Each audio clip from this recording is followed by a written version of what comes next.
이 장례식 그 사진은 그레이스 리라고 하는 헤어 디자이너의 장례식 모습입니다.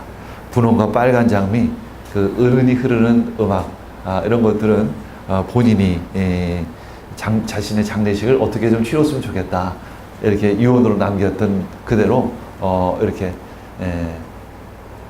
꾸몄습니다. 그녀는 항상 이렇게 말했다고 합니다. 내 장례식은 우중충하고 공상스럽고 징징거리는 모습이 아니었으면 좋겠어요. 충분히 근사하게 살다 죽었는데 뭐가 그리 슬프고 뭐가 아쉽겠습니까? 그러니 하얀 국화꽃 대신에 분홍 장미를 장식하고 음악도 탱고나 내가 자주 듣던 걸로 틀어주었으면 참 좋겠습니다. 이렇게 유언을 하고 돌아가셨다고 말합니다. 우리가 내가 죽는다면 나는 무엇을 남기고 천국에 가게 될 것인가? 여러분들 무엇을 남기길 원하십니까? 돈을 많이 남기길 원하십니까? 아니면 무엇인가 의미 있고 진짜 가치 있는 것을 남길까? 우리 영화 감독님이 저에게 그런 질문을 합니다. 이 청년들이 항상 기쁜 모습, 밝은 모습, 그런 모습 속에 이 사역을 하는데 가만보면 참 처음부터 끝까지 쉬는 시간 하나도 없고 노는 시간 하나도 없고 스케줄이 굉장히 빡빡한데 어떻게 저렇게 기쁘게 사역할 수 있을까요? 그래서 제가 그런 얘기를 했습니다. 가장 가치 있는 일을 하면 가장 기쁘다, 이런 이야기를 했습니다. 우리는 우리 인생에 있어서 우리의 삶을 살아가면서 가장 가치 있는 일이 도대체 무엇일까? 그 일을 여러분들 하시기를 원합니다. 돈을 버는 것은 가장 가치 있는 일을 하는 것이 아닙니다. 그냥 가장 가치 있는 일을 하기 위한 도구를 모으는 것 뿐입니다. 돈은 쓰라고 모으는 거지 모으려고 모으는 것이 아니죠. 여러분들 그것을 잘 기억해야 합니다. 어떤 이가 자신의 아버지의 장례식에 가서 이런 고백을 합니다. 마지막으로 입관하는 모습을 보는 순간 저도 모르게 왈칵 눈물이 흐르더군요. 울지 않을 거라고 생각하고 들어갔는데 그렇게 살갑지 않았던 아버지, 늘 좋은 모습을 자식에게 그렇게 보여주지 못했는데 아버지는 참 아버지네요. 떠날 때 이렇게 슬플지는 잘 몰랐습니다. 하루 종일 눈물이 마르지 않네요. 내일이 되면 다시 일상으로 돌아가겠지만 그 아버지의 마지막 모습 아마도 오래 기억될 것 같습니다. 평범한 한 아버지의 죽음이죠. 그저 아마도 깊은 추억으로만 남게 될 것입니다. 우리는 프랑스 물리학자 마리 큐리라는 여인을 잘 알 것입니다. 아마 어렸을 때 교과서에서 보았던 기억이 날 겁니다. 방사성 원소 플루토늄과 라듐을 최초로 발견하고 그 업적을 인정받아서 노벨상을 2번씩이나 수상을 했습니다. 그러나 실험 도중에 노출된 방사능으로 인해서 일찍 백혈병으로 세상을 떠나고 말죠. 그리고 지난 9월 터키 해변으로 떠내려온 그 시리아 그 꼬마 난민 아일란 쿠르드의 그 죽음, 그 쿠르드의 죽음은 유럽 사회뿐만 아니라 모든 인들에게 난민 문제에 대한 어떤 관심을 갖게 됩니다. 그 어떤 죽음이 무엇을 남길까? 여러분들도 10년, 20년, 30년, 40년, 50년 후에는 다 죽게 될 것입니다. 그때 여러분들은 무엇을 남기게 될 것인가? 하나님의 아들 예수님은 무엇을 남기시고 가셨는가? 우리들의 입장에서는 이렇게 말할 수 있습니다. 이사야서 53장 4, 5절 읽겠습니다. 그는 실로 우리가 받아야 할 고통을 대신 받고 우리가 겪어야 할 슬픔을 대신 겪었다. 그러나 우리는 그가 징벌을 받아서 하나님에게 맞으며 고난을 받는다고 생각하였다. 그러나 그가 찔린 것은 우리의 허물 때문이고 그가 상처를 받은 것은 우리의 악함 때문이다. 그가 징계를 받음으로써 우리가 평화를 누리고 그가 매를 맞음으로써 우리의 병이 나았습니다. 예수님께서 찔린 것은 우리의 허물 때문입니다. 예수님께서 상처를 받은 것은 우리의 악함 때문입니다. 예수님께서 징계를 받음으로써 우리가 평화를 누렸습니다. 예수님께서 매를 맞음으로써 우리의 병이 나았던 것입니다. 예수님의 죽으심은 그만큼 우리들의 인류를 구원하신 거대한 사건이었던 것입니다. 또 그 하나님 아버지의 입장에서는 예수님께서는 그 아버지의 뜻을 온전히 그의 몸으로 순종하셨습니다. 그러면서 십자가에서 이런 선포를 하십니다. 내가 다 이루었다. 여러분들 죽을 때 이렇게 고백할 수 있을까요? 내가 다 이루었다. 내가 최선을 다했다. 내가 열심히 했다. 이런 고백을 할 수 있는 여러분들 되기를 원합니다. 아버지여, 내 영혼을 당신의 손에 의탁하나이다 하시면서 소리치시며 고개를 떨구시고 영원히 돌아가셨습니다. 예수님은 이렇게 십자가에 못 박히시고 죽으시고 우리 인류를 구원하신 것입니다. 그 하늘 아버지의 말씀에 온전히 그의 몸으로 순종한 것입니다. 이 니아스 미션은 몸으로 순종하는 것이에요. 참 힘들고 어렵고 참 고통스러운 그런 여정입니다. 그럼에도 불구하고 우리들의 몸을 들여서 하나님의 뜻에 순종할 때 내 영혼이 기쁜 것입니다. 그래서 우리 청년들이 처음부터 끝까지 얼굴에 미소가 떠나가지 않습니다. 항상 기쁘고 항상 즐겁고 항상 감사한 마음이 그 내면의 깊은 곳으로부터 우러나오기 시작을 하는 것입니다. 여러분들 돈을 위해서 아무리 애를 써도 돈을 여러분들이 아무리 모아도 그렇게 기쁘지를 않습니다. 여러분들이 아무리 승진을 해서 높은 지위에 오를지라도 그 기쁨은 맛볼 수가 없습니다. 그 기쁨은 오직 예수 그리스도를 통해서만 가장 가치 있는 일을 여러분들이 할 때 기쁠 수 있습니다. 여러분들 죽기 전에 그 기쁨을 맛보기를 원합니다. 저는 그 기쁨을 맛보기 때문에 니안스를 40번 이상 다녀왔던 것입니다. 그리고 앞으로도 갈 것입니다. 다녀오기만 하면 아토피가 도질지라도 그것이 도리어 그 하나님의 주시는 열매인 줄 믿습니다. 아름다운 꽃이 될 줄 믿습니다. 여러분들 내 손과 내 발을 볼 때마다 꽃이 또 폈구나. 아름다운 꽃이 폈구나. 성령의 열매가 맺히리란 기대를 하시기를 원합니다. 그래서 하나님 아버지는 믿음으로 순종한 그의 아들을 3일 만에 부활케 하신 것입니다. 그리고 그분을 그리스도가 되게 하신 것입니다. 이 땅 인류를 구원하신 메시아가 되게 하신 것입니다. 그래서 우리는 이곳에 와서 하나님을 찬양하고 예배하고 있는 것이죠. 죽음을 경험하지 않은 엘리야가 있습니다. 죽음을 경험하지 않은 그리고 하나님과 동행하다가 천국에 올라간 에녹이 있습니다. 그들과 예수님의 차이가 도대체 무엇일까? 열왕기하 2장 11절 읽겠습니다. 그들이 이야기를 하면서 가고 있는데 갑자기 불병거와 불발이 나타나서 그들 두 사람을 갈라 놓더니 엘리야만 회오리 바람에 싣고 하늘로 올라갔습니다. 엘리야는 제자였던 엘리사와 함께 길을 가고 있었습니다. 그때 마지막 때 두 사람을 갈아 놓더니 엘리야만 회오리 바람에 싣고 하늘로 올라갔습니다. 죽음을 보지 않고 바로 승천했던 것이죠. 에녹은 하나님과 동행하다가 그저 사라졌습니다. 하나님이 그를 데려가신 것이다. 이렇게 기록하고 있습니다.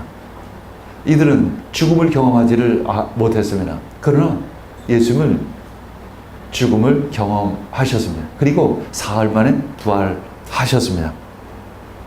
그래서 엘리야의 승천은 위대한 하나님의 사람의 모습으로만 우리들의 기억에 남습니다.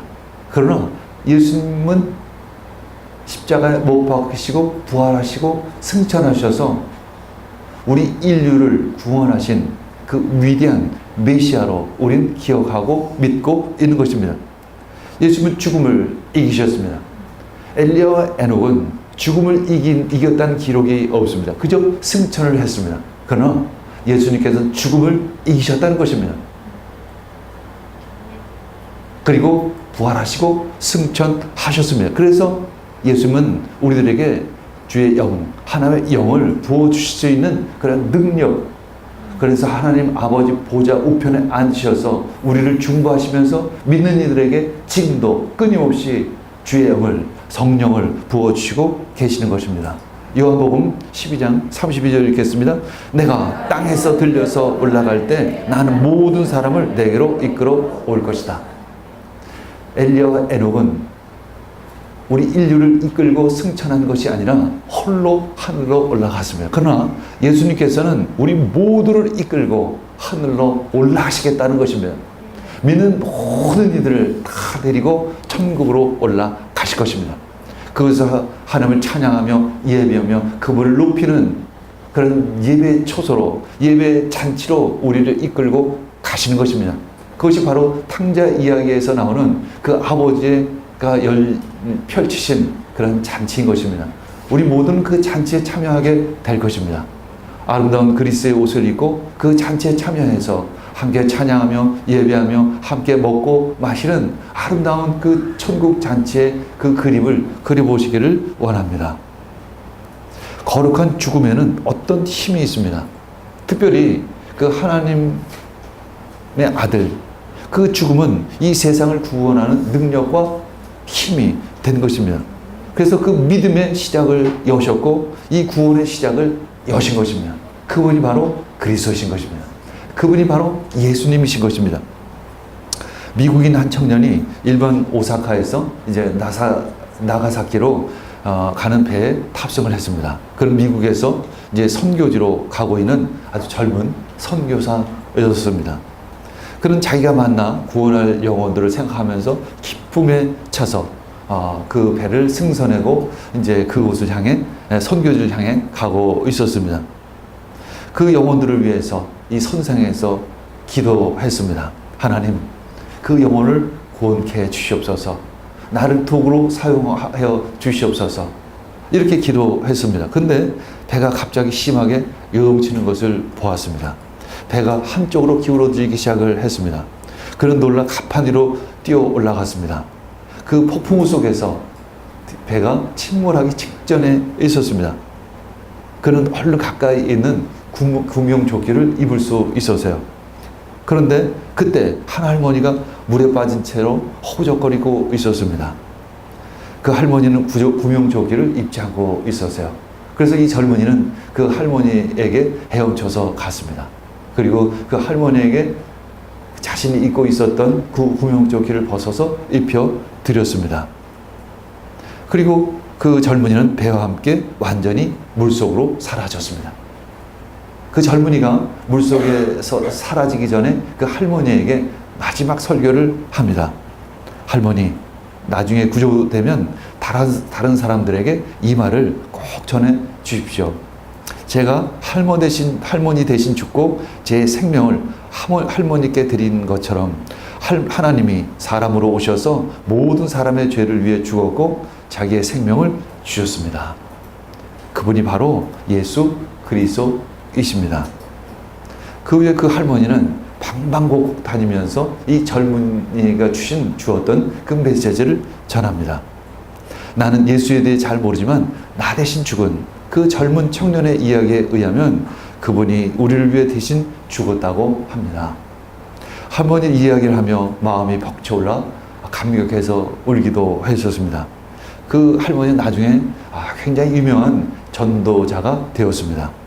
자기 대신 죽은 그 젊은 청년을 생각하면 그 뜨거운 사랑의 마음이 그를 감동시키고 그 예수 그리스도를 전할 수밖에 없었던 것이죠.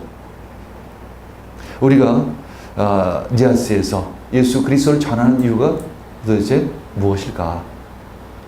예수님에 대한 뜨거운 마음이 있기 때문에 그런 것입니다. 예수님께서 우리를 구원하신 그 구원의 감격이 우리 가운데 있기 때문에 그런 것이죠. 그리고 지금도 그 하나님 아버지의 그 깊은 사랑이 우리들 마음 가운데 가득하기 때문에 그런 것입니다. 그래서 우리는 그분을 전할 수밖에 없는 것이죠. 우리들의 삶의 여정 모두가 예수 그리스도를 전하는 삶이 되어지기를 원합니다. 우리가 직장에서 열심히 일하든 가정에서 아이들을 돌보든 학교에서 또 공부를 하던 또 친구와 사귀던 모든 시간들이 예수 그리스도를 전하는 그런 삶이 되어지기를 원합니다. 왜냐하면 그분이 대신 죽으셨습니다. 내가 죽을 것을 대신해서 예수님께서 죽으신 것입니다. 그리고 우리를 살리신 것이죠. 그것이 바로 구원인 것입니다. 우리는 언젠가는 영원히 죽을 목숨이었습니다. 그러나 예수님께서 우리를 살리셨습니다. 대신 십자가를 짊어지신 것이죠. 이것은 바로 하나님께서 이미 예정하신 그 계획이셨던 것이죠. 구약의 많은 예언들은 바로 예수 그분을 예언했던 것입니다. 예수님은 그 구약의 이 300개 예언을 성취하셨습니다. 그분이 바로 예수이십니다. 그분이 바로 그리스도이신 것이죠. 그리고 하나님 아버지는 그 아들 예수를 믿는 이들 모두에게 성령을 부어주십니다. 지금도 우리에게 주의 영을 부어주십니다. 사랑의 영, 그 생명의 영을 우리들에게 계속 부어주십니다. 그 물이 흘러가는 곳마다 치유와 회복이 일어나는 것이죠. 우리가 니아스에서 말씀을 전하고 우리가 함께 사역을 할 때 그들에게 생명이 전해지는 것입니다. 성령님이 역사하기 시작하는 것입니다. 치유와 회복이 일어나는 것이죠. 이번 집회 때도 얼마나 많은 사람들이 치유되어지고 회복되어졌는지 알 수가 없습니다. 심장이 아픈 사람, 류마티스가 있는 사람, 고혈압이 있는 사람, 계속해서 편두통이 있는 사람, 허리가 아픈 사람, 이렇게 아픈 사람도 참 많지만 또 회복한 사람도 그만큼 많이 있었어요. 그분들이 나와서 다 간증을 합니다. 그리고 그분들이 다 하나님을 찬양하며 하나님을 높이는 것을 우리는 볼 수 있었습니다. 예수 그리스도가 전해진 것입니다. 예수님의 능력이 전해진 것입니다. 예수님은 생명이십니다. 예수님은 능력이십니다. 예수님이 역사하실 때 능력과 생명이 함께 역사하는 것이죠. 에스겔서 47장 9절 읽겠습니다. 이 강물이 흘러가는 모든 곳에서는 온갖 생물이 번성하며 살게 될 것이다. 이 물이 이 사해로 흘러 들어가면 그 물도 깨끗하게 고쳐질 것이므로 그곳에도 아주 많은 물고기가 살게 될 것이다. 강물이 흘러가는 곳이면 어디서나 모든 것이 흘러갈 것이다. 이 성령의 물이 흘러가는 곳마다 죽었던 것이 살아날 것입니다. 회복되어질 것입니다. 저주에서 회복되어질 것입니다. 풍요와 기쁨이 넘쳐날 것입니다. 우리가 기뻐하는 것만큼 니아스에 있는 모든 그 많은 사람들이 함께 기뻐할 수 있었던 이유, 그것은 바로 성령님이 역사하셨기 때문에 그런 것입니다. 그래서 오순절날에 제자들은 성령을 받았고 또한 성령으로 충만했던 것입니다. 오순절날이 되어서 그들 모두 한 곳에 모여 있었습니다. 그때 성령님이 임하셨습니다. 그때 갑자기 하늘이 열렸던 것이죠. 성령이 부어주기 시작했습니다. 그리고 새로운 언어가 터졌습니다. 하나님과 교제가 시작이 됐습니다. 하늘 언어로 그 예수님의 그 110명의 제자들은 하나님과 친밀한 교제를 나누기 시작을 할 수 있었습니다. 그리고 이 땅 누구와도 통할 수 있는 언어가 시작이 되었습니다. 하나님의 계시가 풀어졌습니다. 성경의 말씀들이 깨달아지기 시작했습니다. 진리의 영이신 것입니다. 성령님은 진리의 영이십니다. 성령님이 임하시면 그 성경의 말씀들이 깨달아지기 시작을 하는 것이죠. 사도행전 16장 17절 읽겠습니다. 이 일은 하나님께서 예언자 요엘을 시켜서 말씀하신 대로 된 것입니다. 하나님께서 말씀하신다. 마지막 날에 나는 내 영을 모든 사람에게 부어주겠다는 것입니다. 하나님의 영을 모든 사람에게 부어주셔서 하나님의 뜻, 하나님의 마음, 하나님의 생각을 알게 해주신다는 것입니다. 로마 역사가인 타키투스도 예수님의 죽음이 기독교의 부흥을 가져왔다고 기록하고 있습니다. 그는 결국 기독교에 대해서 긍정적인 사람이 아니었습니다. 기독교를 한갓 미신으로 여겼습니다. 그럼에도 불구하고 예수님의 죽음은 도리어 기독교의 부흥을 가져왔다라고 그렇게 기록하고 있습니다. 크리스찬은 그리스도라는 이름에서 나왔는데 디베리우스 시대에 우리의 행정관 중 하나인 본디오 빌라도에 의해 극형을 받았다. 그리고 가장 악한 미신은 그는 이 기독교를 가장 악한 미신이라고 그는 표현했습니다. 악의 근원지인 유대뿐만 아니라 전 세계 흉악하고 부끄러운 것들의 중심지로 삼는 로마에까지 와서 인기를 얻었다. 이렇게 그는 교회의 부흥을 기록하고 있었던 것입니다. 예수님의 죽음은 바로 초대교회의 부흥, 기독교의 부흥, 그래서 우리 모두가 이렇게 함께 예배드릴 수 있는 부흥으로 이끌어 주셨던 것입니다. 그것이 바로 예수 그리스도의 십자가이고 부활이고 또 승천이신 것입니다. 그로 말미암아 성령 충만함으로 우리를 이끄시고 계시는 것입니다. 사도행전 2장 38절 읽겠습니다. 베드로가 대답하였다. 회개하십시오. 그리고 여러분 각 사람은 예수 그리스도의 이름으로 세례를 받고 죄의 용서를 받으십시오. 그러면 성령을 선물로 받을 것입니다. 주님은 우리에게 말씀하십니다. 회개하라는 것입니다. 돌이키라는 것입니다. 하나님께 오라는 것이죠. 탕자에 비해서 말씀하셨듯이 그 집을 나간 그 탕자는 아버지를 기억한 것입니다. 그리고 아버지의 집을 향해 한 걸음 한 걸음 간 것이죠. 그 아들을 기다리셨던 그 아버지는 먼 발치에서 그 아들을 보자마자 그 아들을 향해 뛰어가는 것입니다. 그리고 두 팔로 그 아들을 껴안고 말합니다.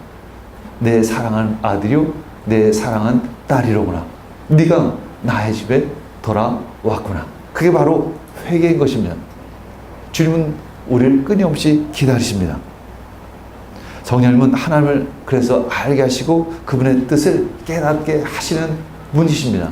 고린도전서 2장 11절 읽겠습니다. 이와 같이 하나님의 영이 아니고서는 아무도 하나님의 생각을 깨닫지 못합니다. 왜냐하면 성경은 성령의 감동으로 쓰여진 것이기 때문에 성령님이 우리들을 열어주셔야 합니다. 우리들의 생각을 열어주셔야만 그 성경 말씀을 깨달을 수가 있는 것이죠. 그리고 그 성경의 말씀을 깨달을 때 우리는 하나님의 사랑을 알게 됩니다. 우리 그 하나님의 사랑이 내 마음 가운데 임하기 시작을 하는 것이죠. 그래서 우리는 성령님으로 말미암아 이 하나님 아버지와 친밀한 교제를 나누기 시작을 하는 것입니다. 그 한 모습이 바로 예배인 것입니다. 그 한 모습이 기도인 것입니다. 그 한 모습이 또 성경을 깊이 묵상하는 것이죠. 그것이 바로 하나님과 친밀한 교제를 나누는 그러한 아름답고 거룩한 모습인 것입니다. 요한일서 4장 8절 읽겠습니다. 사랑하지 않는 사람은 하나님을 알지 못합니다. 하나님은 사랑이시기 때문입니다. 우리는 하나님을 사랑할 때 하나님의 뜻을 성경 말씀을 깨닫게 됩니다. 또 성경 말씀을 깨닫게 될 때 우리는 하나님을 더 사랑하게 되어지는 것입니다. 우리들의 그 신앙의 여정, 우리의 삶의 여정은 그 하나님과의 사랑을 깊이 나누는 여정이 될 것입니다. 그래서 성령님은 우리로 하여금 예수님을 닮게 하는 것입니다. 성령의 열매를 맺게 하는 것입니다. 성령을 받으면 즐거운 마음으로, 자원하는 마음으로 그분께 나갑니다. 그리고 이웃을 사랑하게 됩니다. 그것이 바로 가나안 운동인 것이죠. 가나안 운동은 바로 하나님을 사랑하고 이웃을 사랑하고 흙을 사랑하는 그러한 운동인 것이죠. 갈라디아서 5장 22절, 23절 읽겠습니다. 그러나 성령의 열매는 사랑과 기쁨과 화평과 인내와 친절과 선함과 신실과 온유와 절제입니다. 이런 것들을 막을 법이 없습니다. 우리들의 신앙의 결국은 성령의 열매로 맺혀지게 됩니다. 그 아름다운 열매로 맺혀지는 것이죠. 우리들의 삶의 끝에 가서 이 성령의 아름다운 열매들을 여러분들의 자녀들이, 여러분들의 주위 사람들이 먹게 될 것입니다. 그것이 바로 전도인 것입니다. 그것이 바로 선교인 것이죠. 그래서 성령님은 우리를 그 주님의 부르심의 자리로 이끄십니다. 선교의 자리로, 선교의 자리로, 그 전도의 자리로 우리를 부르시는 것이죠. 그리고 그 일을 할 수 있는 능력도 주십니다. 이번 한이가 역시 통역을 도맡아서 했습니다. 한이는 한국에 와서 뭐 한국말을 배운 적도 없어요. 그냥 드라마 가끔 봤는데 오늘 제가 한이에게 이야기했습니다. 그때도 선교 니아스 미션 마지막 날이었습니다. 바움 목사 교회에서 설교할 때였었습니다. 그때 한이에게 너 오늘 통역한다. 그랬더니 깜짝 놀래요. 아니 어떻게 제가 통역을 합니까? 아니야, 할 수 있어 하고 단상에 올라서서 제가 말씀을 전할 때 한일은 완전히 99.9% 통역을 완전히 소화할 수 있었습니다. 0.01% 못한 거는 이런 숫자 몇억, 몇천, 몇만 요것만 못하고 나머지는 다 그야말로 뭐 한국 사람이 흔히 한국 사람들만이 쓰는 어떤 언어들 있잖아요. 뭐 이런 것까지도 다 알아듣고 통역을 할 수 있었습니다. 성령님이 주시는 은사인 것입니다. 우리가 그 부르심의 자리에 갔을 때 하나님께서는 특별히 그 은사를 풀어 주시는 것입니다. 언어의 은사, 말씀의 은사, 지혜의 은사, 또 여러 가지 일을 할 수 있는 은사들을 주십니다. 그 은사대로 우리는 하나님의 일을 하는 것이죠. 이번 사역 역시 우리 팀 사역이었습니다. 이건수 교장님은 또 특별히 지역 개발 운동에 일가견이 있으셔서 그쪽 사역을 감당하시고, 우리 김지연 장로님께서는 또 건축의 일가견이 은사를 가지고 있었기 때문에 건축 분야의 일을 감당하시고, 또 저는 성령 사역을 감당하고, 또 청년이나 우리 갈렙팀은 나름대로 각자 은사를 가지고 하나님께 영광을 올려드린 것입니다. 그것이 바로 선교인 것입니다. 그것이 바로 전도인 것입니다. 우리 부르심의 자리에 있을 때 그 은사가 풀어지기 시작을 합니다. 가끔 우리들은 그런 이야기를 합니다. 나는 은사가 없는데, 난 할 줄 아는 것이 아무것도 없는데. 아닙니다. 그 자리에 가면 그 은사를 주십니다. 여러분 알다시피 제가 원래 그 성령의 은사를 가지고 있었던 사람이 아니에요. 뭐 있었긴 있었을 것입니다. 그럼 풀어지지 않은 상황에 있었어요. 그런데 어느 날 지하스 미션을 하는 가운데 하나님께서 은사를 다 풀어주신 것입니다. 예언의 은사, 치의 은사, 말씀의 은사, 모든 은사들을 다 풀어주신 것입니다. 제가 영어도 한마디 할 수 없는 사람이었습니다. 그런데 지하스를 다녀온 지 40일 만에 언어를 풀어주신 것입니다. 영어를 풀어주신 것입니다. 물론 지금도 잘하는 것은 아니지만 그래도 그럭저럭 그 영어로 설교를 하는 것이죠. 왜냐하면 필요하면 하나님이 주십니다. 하나님은 모든 것을 다 가지신 분이십니다. 모든 능력을 다 가지고 계신 분이십니다. 하나님이 마음만 먹으면 우리에게 주시지 않을 것이 아무것도 없습니다. 여러분들은 하나님의 자녀입니다. 하나님의 그 상속자인 것입니다. 상속자이면 아버지의 모든 것을 받을 수 있는 그런 자격이 있는 사람인 것입니다. 그 부르심의 자리로 나아가시길 원합니다. 그때 여러분들이 여러분들이 일하는 데 필요한 모든 것을 다 하나님께서 주실 것입니다. 그 하나님이 나의 아버지십니다. 그 아버지가 나의 아버지라는 것을 그런 믿음으로 갖고 나아가시기를 원합니다. 우리 함께 기도하겠습니다. 주님 감사합니다. 오늘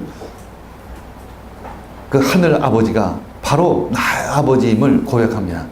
믿음으로 고백합니다. 우리가 은사가 없어서, 내가 돈이 없어서, 내가 하나님의 일을 하지 못한다고 때로 이야기를 합니다. 그러나 내가 부르심의 자리에 갔을 때 하나님께서 능력과 힘과 권세를 부어주실 줄 믿습니다. 주님, 그 믿음으로 그 부르심의 자리로 나아가는 우리 모두가 되기를 원합니다. 그 믿음으로 예수 그리스도를 전하는 자리로 나아가기를 원합니다. 믿음으로 그 성령의 열매를 맺는 그 자리로 나아가기를 원합니다. 이 모든 말씀 예수님의 이름으로 기도합니다. 아멘.